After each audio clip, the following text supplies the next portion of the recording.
Oke, jadi pertama kita harus tahu orientasi. Ini yang ada diafragma, penanda sisi kranial, pembatas dengan kafum thorax dan kafum abdomen. Kalau sisi sinister dia akan ada nih gede, ini adalah rumen. Kalau sisi dexter itu kalau kita buka diafragmanya akan ada si hepar yang gede dan ada banyak usus-usus di sini. Nah, kemudian kita mulai masuk ke bentukan. Pertama, dari diafragma sendiri dia terbagi menjadi dua. Pinggirannya yang lebih tua ini adalah diafragma pars muscularis. Kalau misalnya tengah-tengahnya yang lebih putih kan dan membulat ini adalah diafragma pars centrum medineum.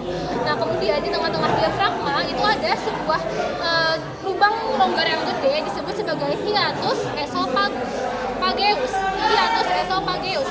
Nah, kemudian di sini harusnya ada suatu foramen tapi tidak terlihat, tidak tahu kenapa. Ini adalah foramen, anggap ya, foramen vena cava caudalis yang akan membawa darah-darah kotor daripada si organ visceral abdomen ke atrium kanan.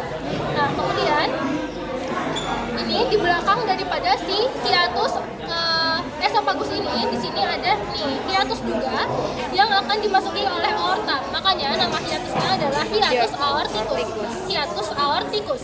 Nah, kemudian tadi kan esophagus di sini, masuk ke sini melewati hiatus, dia akan lanjut makanannya ke rumen, di rumen. Nah, kita buka dulu. Di rumen ini kita harus tahu orientasinya terlebih dahulu. Kalau kita melihat ada organ lien dan juga dia tidak terlalu berlemak, maka ini kita melihat dari sisi sinister. Tapi kalau misalnya nantinya kita melihat seperti ini, tidak ada lien dan dia tuh seperti berlemak, banyak lemaknya, maka melihat dari sisi dexter. Nah, kemudian kita ke bentukan daripada si rumen sendiri.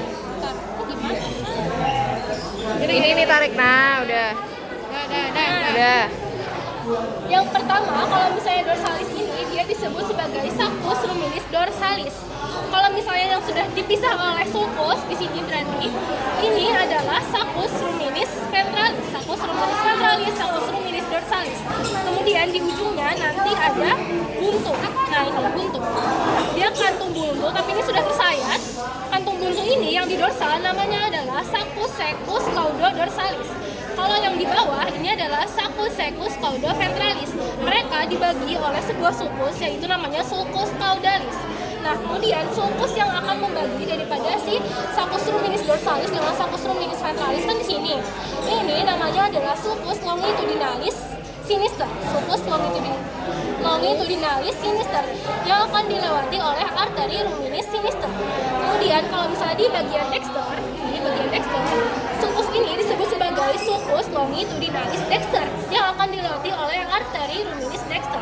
Oke, setelah dari rumen, bagian dari dalam rumen ini dia berbentuk seperti handuk-handuk kayak puting susu, handuk-handuk puting susu.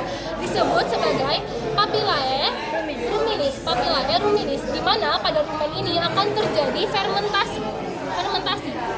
Kemudian setelah difermentasi dari rumen, dia akan lanjut lebih kranial, di mana di kranial ini dia akan lanjut ke retikulum.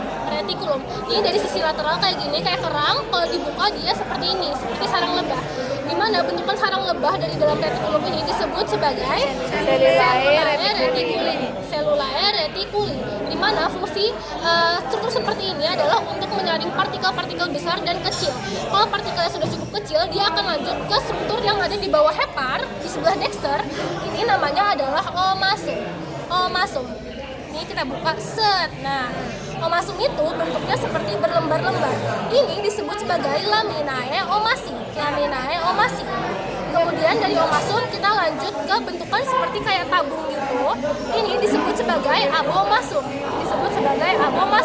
Di mana ini disebut juga sebagai lambung Sejati karena menghasilkan HCl. Ya, karena menghasilkan HCl yang membuat pencernaan enzimatik atau kimiawi.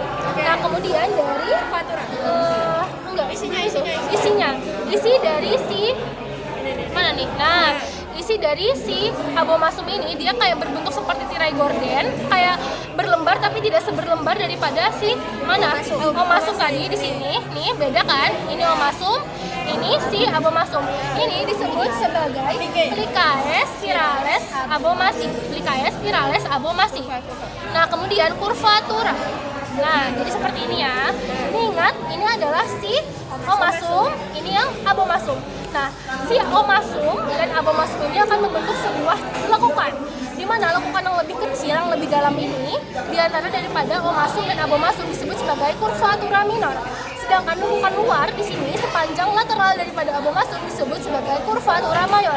Nah, pada curvatura minor ini nanti di wilayah sini-sininya yang menempel pada omasumnya itu akan ditempeli oleh sebuah arteri ini, arteri disebut sebagai Arteri gastrika sinister. Arteri gastrika sinister menempel pada omasum. Sedangkan arteri gastrika dexter itu yang ada menempel pada lebih dekat pada pilorus. Ini kan pilorus penyempitan. Nih. Di sini-sininya itu adalah arteri gastrika dexter. Dia tidak menempel pada si omasum, tapi dia masih di wilayah curvatura minor, lebih dekat dengan pilorus. Nah, kemudian kalau di curvatura mayor ada dua juga. Yang pertama, ini yang di luar-luar sini, yang agak jauh dari pilorus, ini disebut sebagai arteri gastroepiploica sinister. Arteri gastroepiploica sinister. Sedangkan pada curvatura mayor yang sudah mendekati dengan si pilorus, maka dia berubah nama menjadi arteri gastroepiploica dexter. Arteri gastroepiploica dexter. Jadi pilorus. Ini pilorus ya. Nah, jadi bentukan abomasum setelah dia sudah dicerna di abomasum, dia akan menurus ke duodenum, di mana ada pengecilan terlebih dahulu di sini ya. Pengecilannya. Ini disebut sebagai pilorus. Pilorus penyempitan daripada abomasum. Kemudian setelah menyempit dia mulai berjalan menuju ke duodenum atau usus 12 jari. Usus pertama dari usus halus. Yang pertama, untuk mengetahui ini duodenum atau tidak, kita akan mencari bentukan pankreas.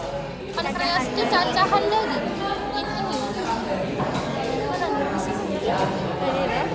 Ini. Mana nih? Ini. Cacahan. Nah, cacahan dulu. Cacahan daging.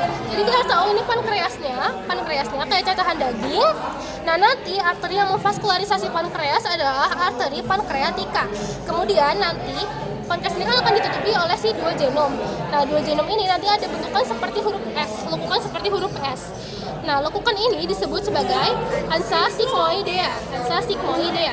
Setelah dari duodenum, dia akan berlanjut ke bentukan usus halus selanjutnya, yaitu jejunum. Jejunum itu sepanjang yang kriwil-kriwil ini, semua yang kriwil-kriwil. Ini disebut sebagai jejunum. Nah, kemudian pada jejunum sendiri akan terdapat limfoglandula. Limfoglandula itu kayak yang ini enggak sih? Ini. Jadi limfoglandula yang gede-gede ini disebut sebagai limfoglandula jejunalis. Kemudian di sini yang kalau arteri yang gede sendiri ini yang di tengah-tengah ini adalah arteri mesenterica cranialis.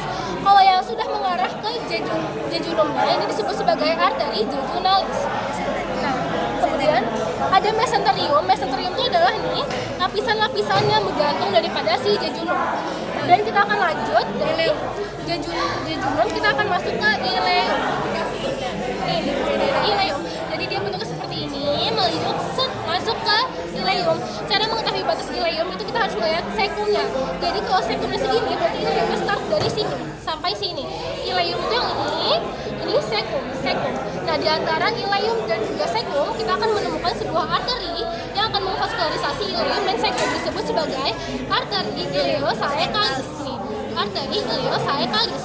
Nah, kemudian nanti ada limfoglandula yang dia tuh ada di ujung sekum. Bentukan ini guys. Ini sekitar ini nggak sih? Iya, pokoknya di sini lah. Sekitar ini. Jadi kan di sini sekum. Di ujung sekumnya ini ada limfoglandula. Limfoglandulanya adalah limfoglandula saecalis. Limfoglandula saecalis. Nah, setelah itu kita lanjut ke rektum. Jadi alurnya setelah ileum masuk ke sekum baru masuk ke kolon. Kolon itu berarti kalau dari sini tuh yang mana sih? Ini kolon.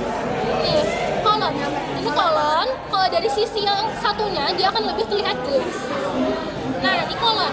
Di mana kolon itu ada bentukan seperti spiral obat nyamuk, disebut sebagai ansa spiralis coli. Ansa spiralis coli. Cuman ada di kambing dan domba. Nah, kemudian kemudian kalau misalnya dibalik daripada si ansa spiralis coli, di sini ada arteri yang memvaskularisasinya dulu. Nama arterinya adalah arteri kolika. Arteri kolika. Kalau misalnya ini ada limfoglandula juga, di mana karena dia di kolon namanya adalah limfoglandula koliki. Jadi limfoglandulanya limfoglandula koliki, kalau arterinya arteri kolika. Kemudian kita akan lanjut ke rektum. Nah, jadi rektum itu kalau ditunjuknya seperti ini, berarti ini masih menunjuk rektum. Kemudian kalau ditunjuknya itu di dalam, di medialnya kayak gini, maka dia tuh menunjuk pada bentukan jaringan fibrosa di dalamnya, Yaitu sakulus. Yaitu sakulus yang dia akan mencetak bentuk nya menjadi bulat. Nah, kemudian arteri-arteri yang ada di rektum ini disebut sebagai arteri mesenterica caudalis. Arteri mesenterica caudalis. Hepat dulu. Nah, kemudian kita balik ke sisi kranial. Tadi kan diafragma. Ketika sisi dexter daripada diafragma dibuka, kita akan menemukan organ hepar di sisi kranialnya. Nah, hepar ini sisi lateral ya kita lihatnya. Kalau misalnya yang lebih kranial, ini disebut sebagai lobus hepatis sinister. Lobus hepatis sinister. Yang lebih caudal disebut sebagai lobus hepatis dexter. Lobus hepatis dexter. Kemudian yang di caudal sendiri ini disebut sebagai lobus hepatis caudalis. Lobus hepatis caudalis.